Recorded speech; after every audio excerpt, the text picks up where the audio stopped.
శ్రీ గణేశాయ నమః. శ్రీ గురుభ్యో నమః. శ్రీమాత్రే నమః. వసిన్యాది వాగ్దేవతలు.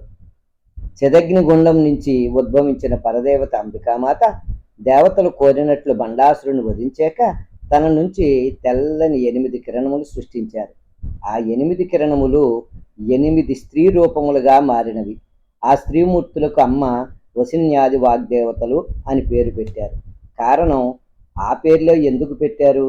వారు తెల్లని కిరణముల నుంచి వచ్చారు కదా, అంటే స్వచ్ఛత, జ్ఞానం కనుక ఆ పేర్లు పెట్టారు. వారిని నా గురించి మీకు బాగా తెలుసు కదా, నా నామములు వ్రాయండి అని వారు రాసిన దానికి లలిత రహస్య సహస్రనామ స్తోత్రం అని పేరు పెట్టి ఆ స్తోత్రమునకు వసిన్యాది వాగ్దేవతలను ఋషులుగా చేసింది అమ్మ. అదే కాకుండా వారికి కొన్ని సిద్ధులను కూడా ప్రసాదించింది.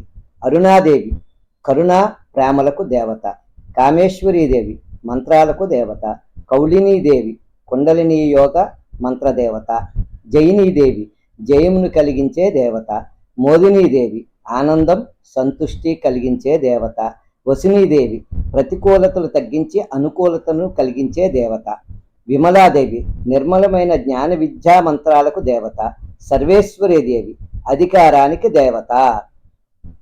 శ్రీ లలిత రహస్య సహస్రనామములు రోజు చదవకపోయినా ఈ పేర్లు రోజు ఒకసారి చదువుకుంటే మంచిది. శ్రీ గురుభ్యో నమః. శ్రీమాత్రే నమః.